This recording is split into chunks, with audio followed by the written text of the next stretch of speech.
which will be backed up by something. So it's not because I'm late. That's why. No, it's not because I'm late. I did not prepare the PPT. No, but I intended not to prepare the PPT, but just to speak to us.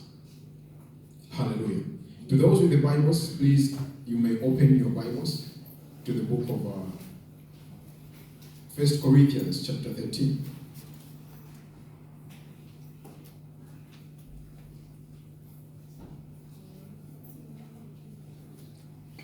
First Corinthians chapter 13. I'm sure this is one of the well-known Bible scriptures. Chapter 13, verse 1, coming down. The Bible says, "What if I could speak all languages of humans and angels? If I did not love others, I would be nothing more than a noise gong or clanging cymbal. What if I could prophesy and understand all secrets and all knowledge? And what if I had faith that moved mountains? I would be nothing unless I loved others. What if I gave away all that I owned and let myself be buried alive? I would gain nothing unless I loved others. Love is kind and patient, never jealous, boastful, proud, or rude. Love isn't selfish or quick-tempered. It doesn't keep a record of wrong that others do. Love rejoices in the truth, but not in evil. Love is always supportive, loyal, hopeful, and trusting. Love never fails. Everyone who prophesies will stop, and unknown languages will no longer be spoken. All that we know will be forgotten. We don't know everything, and our prophecies are not complete. But what is perfect will someday appear, and what isn't perfect will then disappear. When we were children, we thought and reasoned as children do. But when we grew up, we left our childish ways behind. Now all we can see of God is like a cloud picture in a mirror. Later, we will see him face to face. We don't know everything, but then we will, just as God completely understands us. For now, there are faith, hope, and love. But of these three, the greatest is love." Hallelujah. Amen. Take to your neighbor and ask them, "Do you love me? Do you love me? Church. Do you love me?" Do you love me? Hallelujah. Who's love? Agape love. New love. Do you love me? Okay, I'm now asking you, do you love me? Really? Can you show me, please? Hallelujah. In life, there are so many things that challenges our Christianity life. If I say to you, "I love you," God will be like, okay. A certain day will come when God will want to show me, to prove to me, not to prove to himself. Let me take an example of Abraham. God did not want to prove himself whether Abraham had more faith in him, but he wanted to prove it to Abraham the level of his faith, because he is all-knowing. So if I say to you, "I love you," God will say, "Yes, okay." But a day will come when God will want to prove to me whether truly I love you or not. He will make you to go through a certain situation in my presence. And he will give me something that will be a solution to your problem.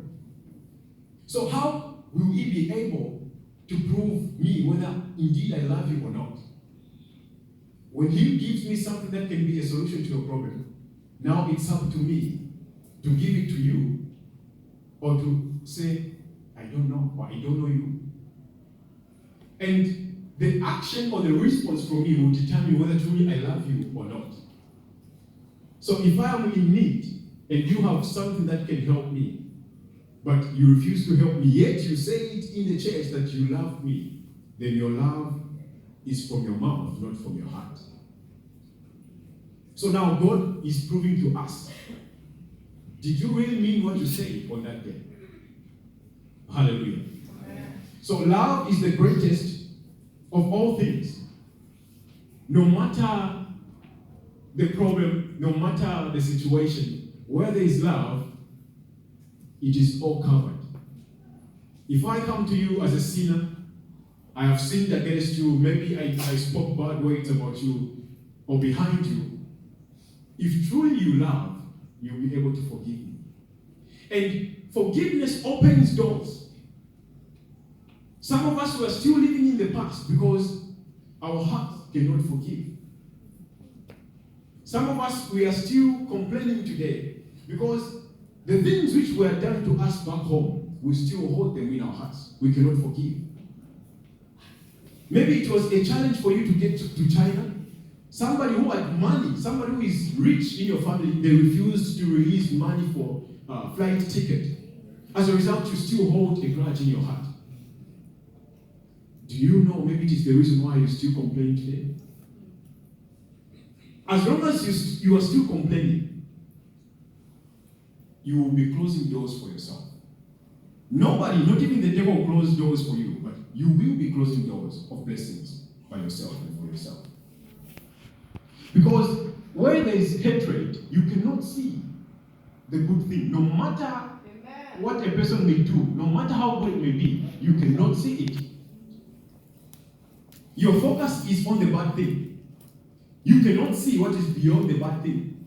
But when you have a heart that desires to forgive even when it is difficult, you'll be able to see best thing out of wrong thing. And this is what we are called for as children of God. The Bible asks us, how will the world know that you are my disciples? It is by the love that we show to them. And again, I ask you, how do you know yourself that you are a child of God? It is not by the love that you show to me. Because anybody can show me love, even the people of the world. But how do you know yourself that, how do I know that I'm a child of God? If I have a forgiving heart, automatically I'll have peace. And the peace within me is a conviction that I'm a child of God. Because the peace the world gives is different from the peace that God gives unto us. The peace that God gives unto us, no man on earth can take it away. It has no condition. But the peace that the world gives, it is today, but tomorrow it is no more. So you know me as a child of God because of the love I show to you. But I know myself as a child of God because of the peace that I have as a result of a forgiving heart. Where there's no forgiving heart, there's no peace. Hallelujah. A forgiving heart is a free heart. This is our today's topic. And without much wasting of our time, I want to use my life story to explain this. In short, I want to give a testimony. It all started back when I was born in a certain year. I will not tell you which year I was born, but maybe you can guess. Between 1990 to 1998, you can guess. Okay. So it all started back then when I was born. According to my mother, she told me my name is Elton. According to my mother. And the person who named me was my grandmother. Though my father wanted to give me his own name, but my grandmother, the mother to my father, said, no. Why didn't you give the firstborn your name? You want to give your secondborn? So she said no. So she had to name me after an uncle from Malawi.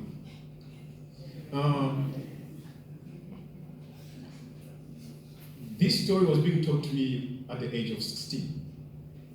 Back then when I was still, should be high school, I think. My mother told me that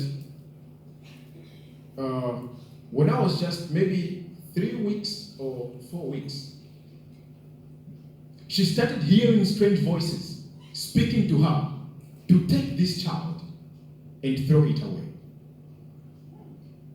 So,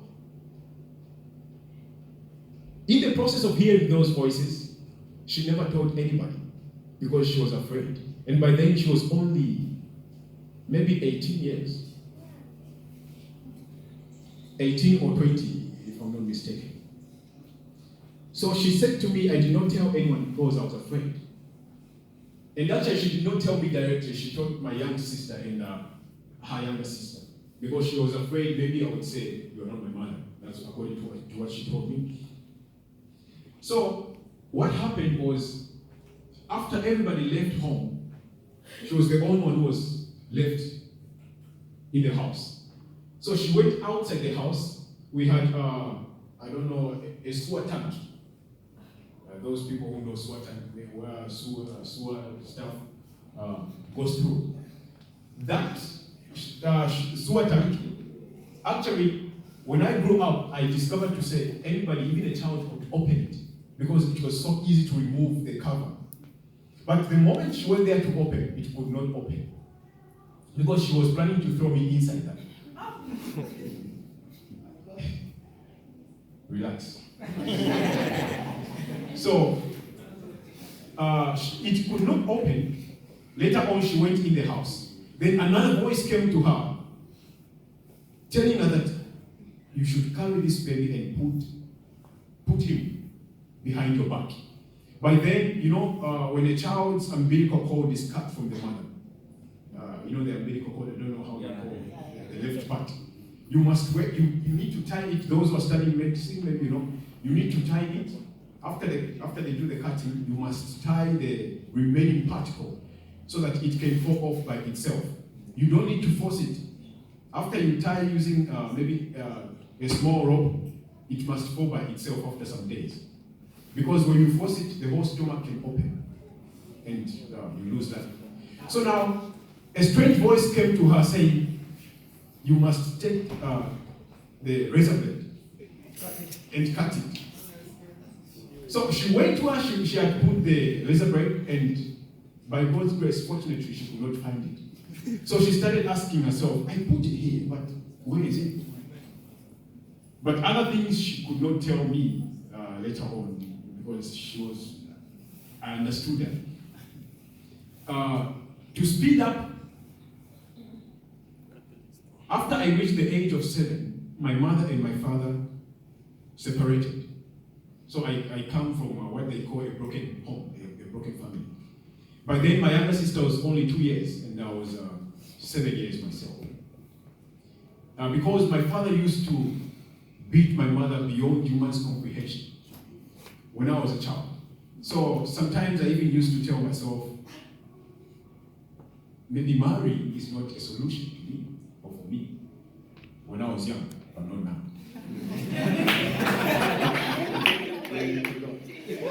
So at the age of 7, my mother got separated from my father, and she left the city where I was born, and she went to the capital city of Zambia, which is Lusaka.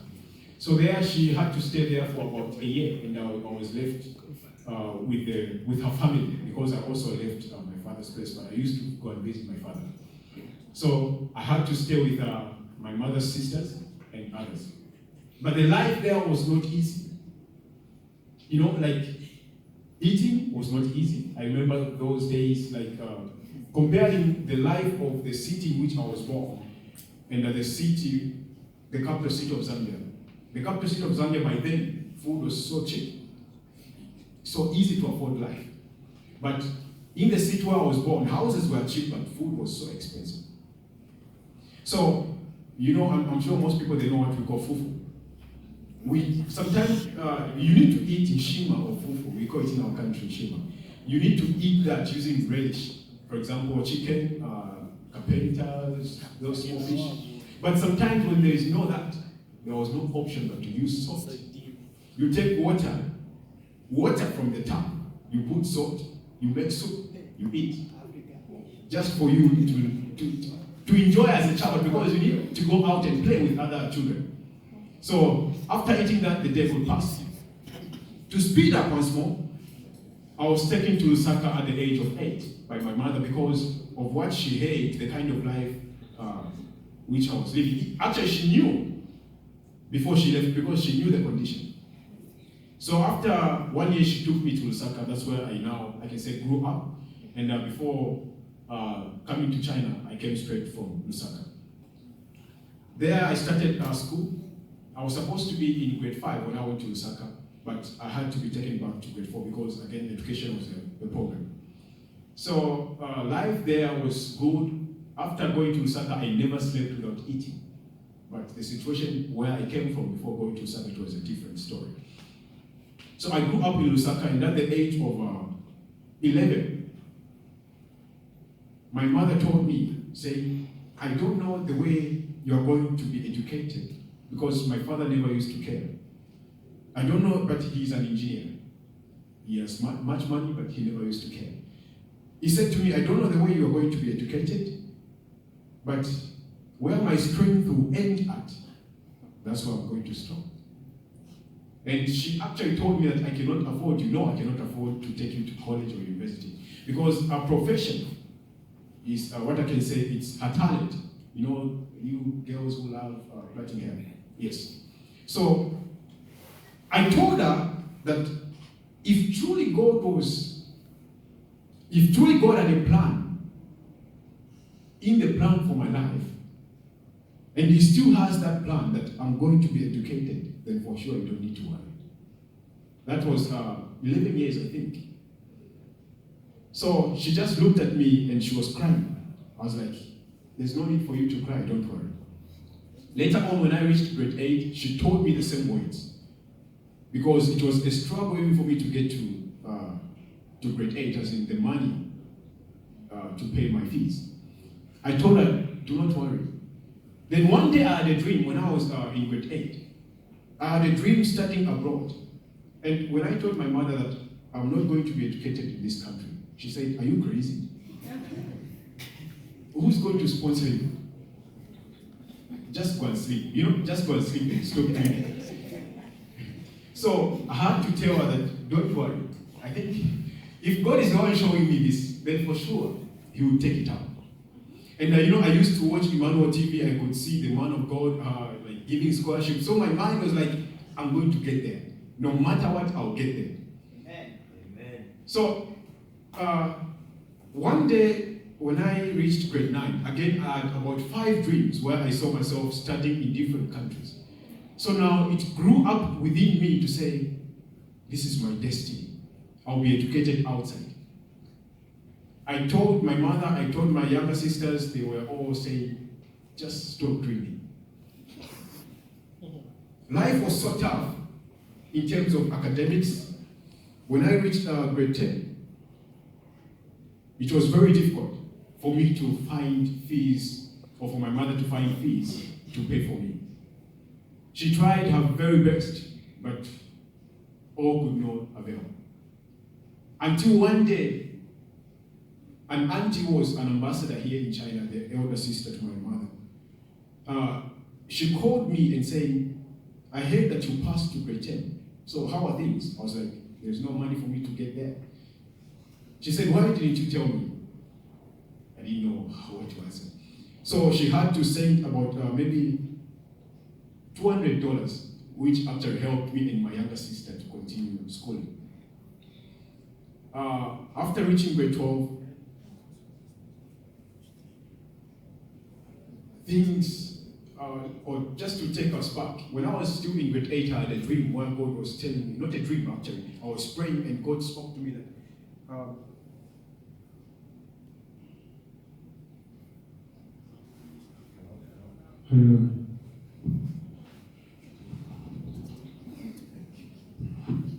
the Lord spoke to me and He told me that between 2010 and 2015, I was going to face the challenges which I never encountered in my life.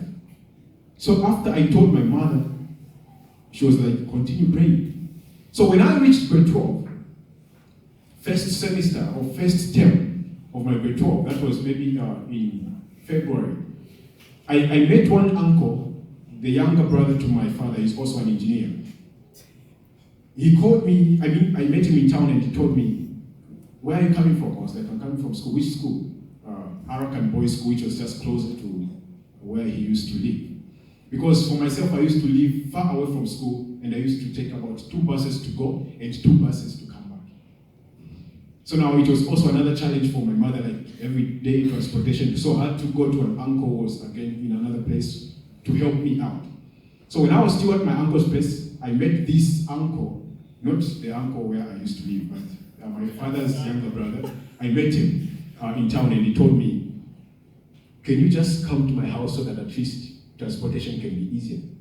And the one thing about my father's family is they can only want you to be there or to stay with them when there is nobody to look after their house.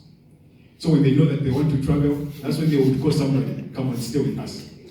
So I knew this kind of a problem, but I had to tell him that, okay, I'll think about it. So he had to help me out with a certain amount of money on that day, and I had to go back to another uncle where I used to live. So I told my mother to say, I met the younger brother to my father, and this is what he wants. And she was like, where have they all been all this while? They want you now, when you're about to graduate from your high school. I said, I don't know. So my mother told me, anyway, it's up to you. But for me, I wouldn't like you to go there. I had to pray and ask God, is this your will? God said, yes. And before I went there, God gave me instructions on how I should live my life there.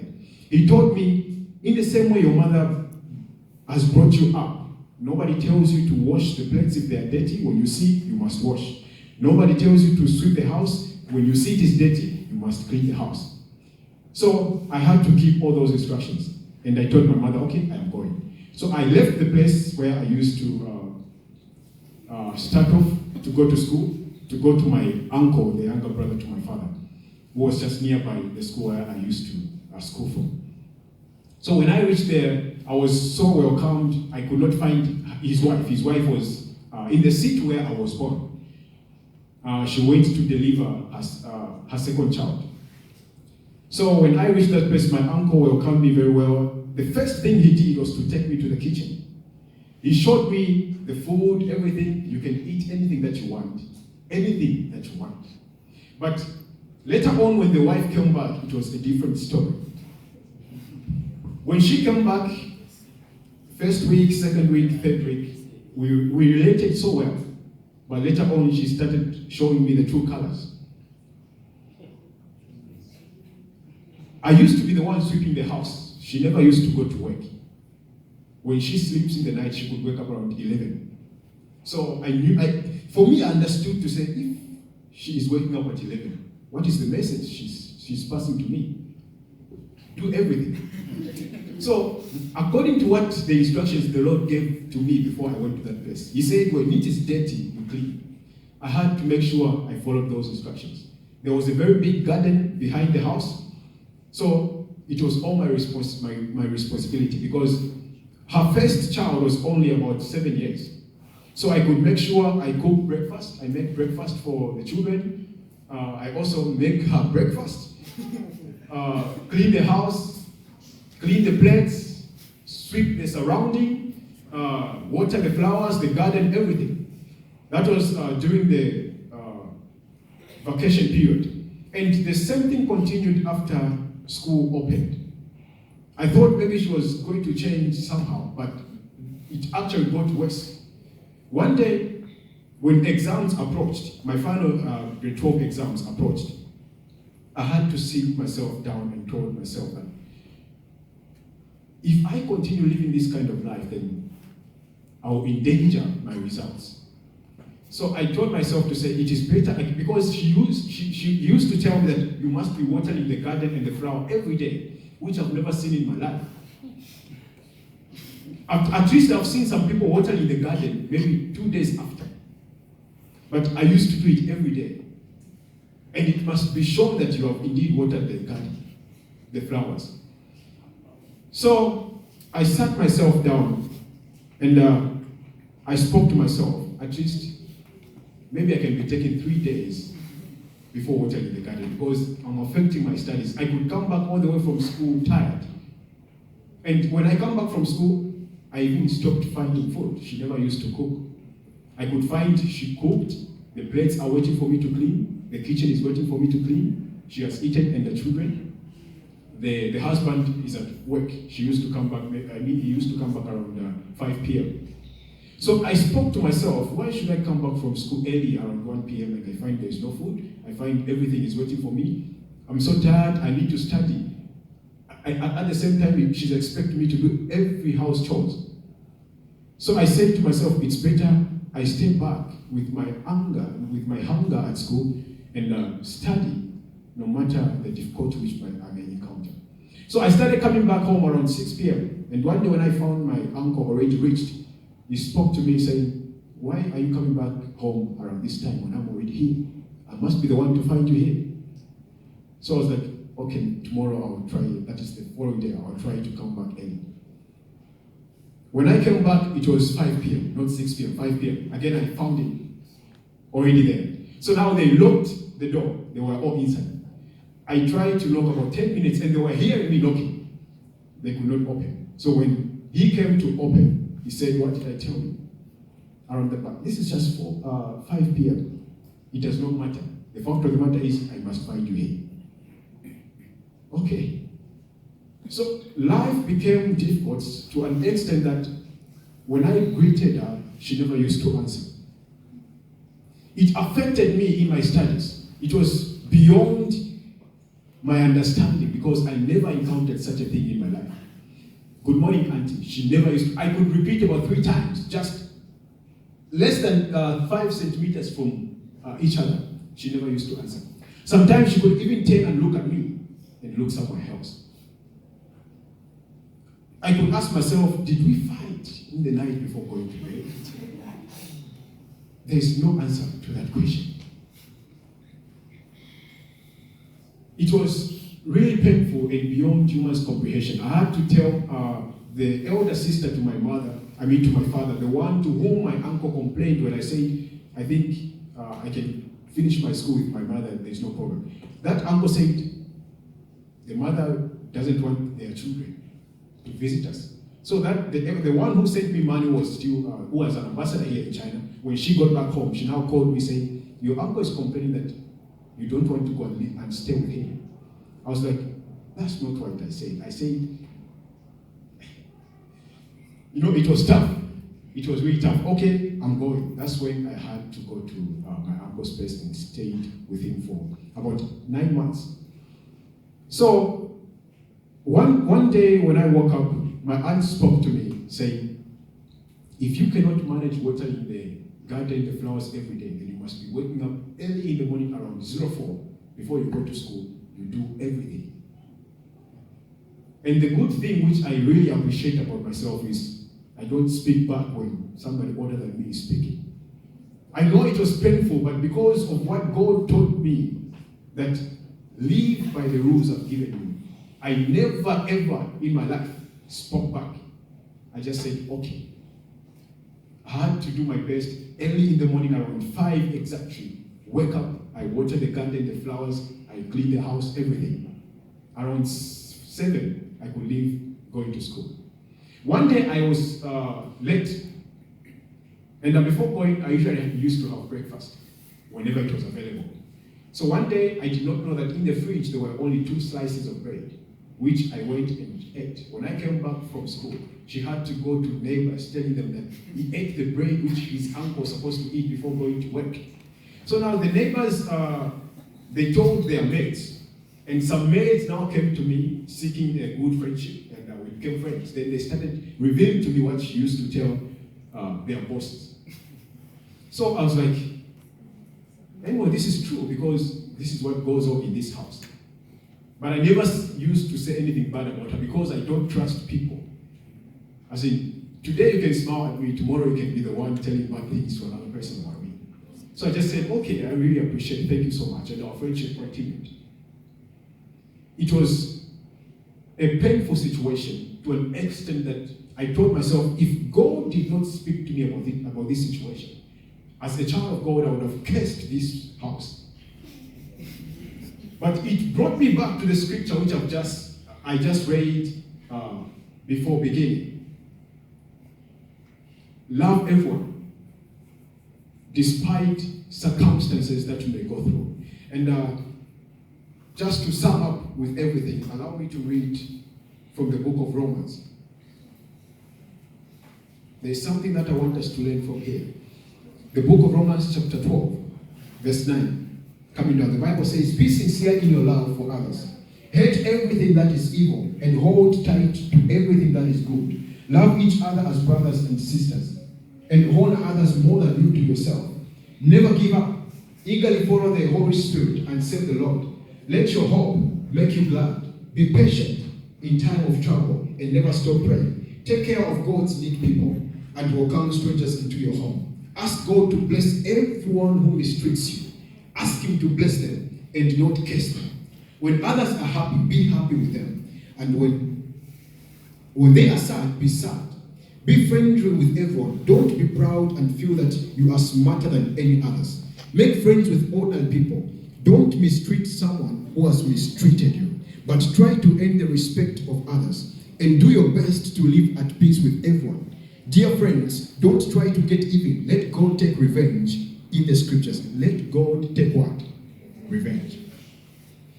Even my life here in China, it has not been an easy life. When I came here, because when I was still back home,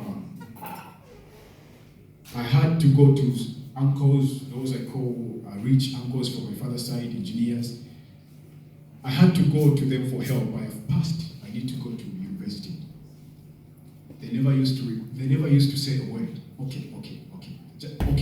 So I was like, okay, let me take an action, a step of faith. I had to apply in the College of Mechanical Engineering, and I was accepted. It was a battle. So the ambassador, my aunt was an ambassador here when he came back to Zambia. She still have about 3 children who are still studying here in China. So she told one to help me find a scholarship. So the first scholarship which I got was in physics, to study physics, because I was planning to do aerospace engineering. But the conditions again were not really good. Like I need to pay for HSK, the entire, I was supposed to pay by myself. So that cousin of mine told me that wait until I find you a better scholarship. So when I got a better scholarship, I came here to study. And I thought life was going to be at least easier compared to the way it was back home.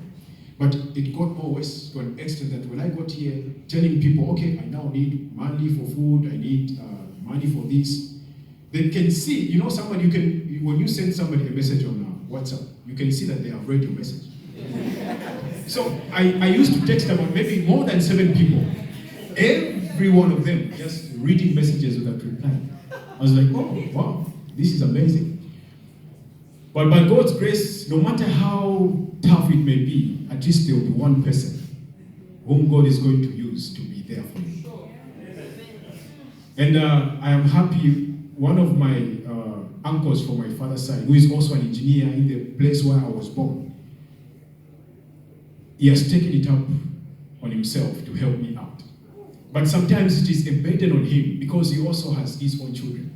He's the one who pays for my accommodation fee. And when he pays for my accommodation fee, I ask myself, should I bother him money for food? It is too much. Let me try other people. When I try other people, they can't respond. But I have no option but to tell him again, I need money for food. And again, sometimes you can see that a person is feeling it because sometimes he also could not reply. And I could understand. So it has not been an easy journey. Thomas has been there for me. Brother Jeff T is one of the people who has been there for me. I can say the pastor is one of the people who has been there for me. And other people like Pride, our brother Lincoln, and other AIO families. Life, this is the reason why I can strongly stand before you all and say, do not complain when you are going through something. Because I believe the challenge which I'm going through right now cannot be compared to the challenge which I went through when I was in that uncle's house. So the challenge which I had to go through when I was in that uncle's house, it is the reason why I am strong today. Without that challenge, I wouldn't be here standing and saying, oh God, I give you all the glory in these challenges. So when a challenge comes, do not try to run away. Try by all means to know God's opinion and endure it. And do not curse, but bless. Because the more you curse, the more you are closing doors for yourself. Assume I cursed them. Would I be here in China? I believe no.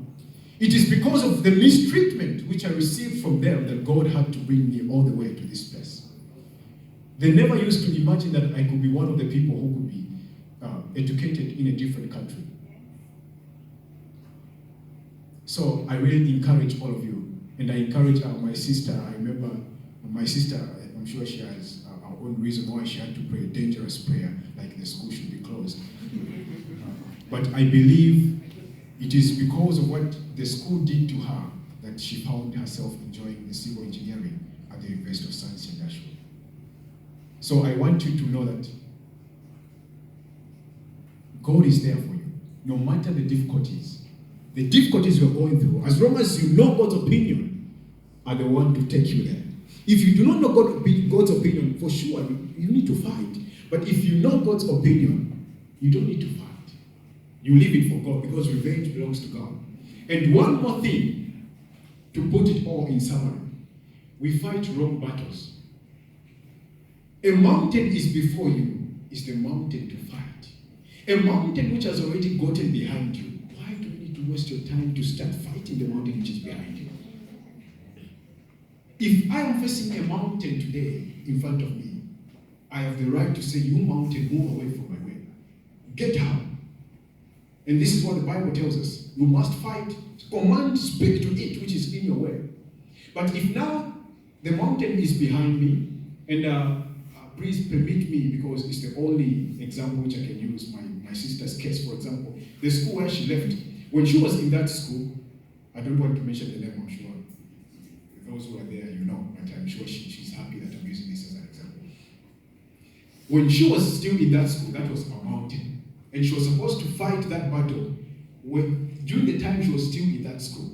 But after she left that school, that mountain became behind her. It went behind her. So now, if you now start turning and start fighting the mountain which is already behind you, it is a wrong battle. You need to focus. Look where you're going. If there is any mountain, get ready to fight that mountain, which is maybe 50 kilometers away from you. So once you fight that mountain and it gets behind you, there's no need for you to turn back and start fighting that mountain which is already behind you. A good example, Jesus Christ, when devil used Peter, Peter told Jesus, why are you planning to die this time? Jesus said, you devil who was in front of him, get behind me. And when the devil got behind him, I'm not saying Peter was the devil, but when the devil who was using Peter got behind him, Jesus did not waste his time by turning behind again, starting commanding the devil, get from where? Behind to where? So, when we have a problem in front of us, let's fight it. There and then. When it is done, focus. Those people who might have done you wrong, forgive them. I know some of you are facing so many challenges here in China. Maybe some of you are not on scholarship, this, that. As long as you are desiring to know God's opinion, for sure, you will know the right stance. And once you know God's opinion upon your life, upon your situation, everything is done. Shall we be abstaining?